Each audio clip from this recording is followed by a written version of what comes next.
yan. At dahil wala tayong gagawin ngayon, maglinis tayo ng ating sobrang liit na kusina. Okay lang naman maliit ang kusina mo o yung bahay mo as long na sa'yo yung ginagalawan mo. Guys, diba? Okay lang. Tsaka masarap maglinis ng sarili mong pamamahay. Walang pupuna sa'yo, walang mangingialam sa'yo. Hala, sige, maglinis muna tayo for today's video, ha? Ganyan lang naman linisin ng maliit na bahay, hindi nakaka-stress.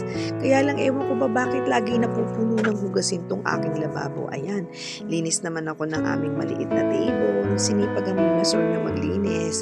Ayan po, para meron naman tayo content ngayon, diba? Linis-linis serye sa aking munting bahay. Ayan, walis-walis. Sinipag ang minasol na maglinis ngayon ng bahay.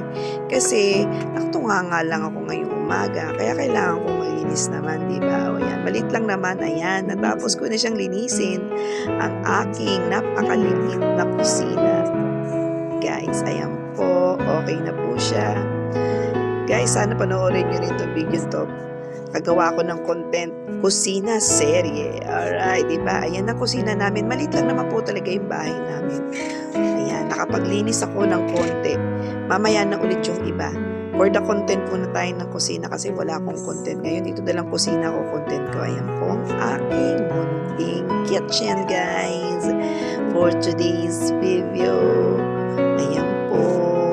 Ayan. Hindi po kami ganun nagamit ng gas. Induction cooker po ang ginagamit namin ngayon. Ayan, guys. Thank you for watching, guys. Tapos na ako maglinis. Ayan. Magkakapi naman ng mimasur nyo. And then, magsisiesta ng konti. And mamaya magtuturo naman mamayang hapon. And thank you for watching, guys. Stay safe and be healthy. Bye! Mwah, mwah, chut, chut. I love you and take care.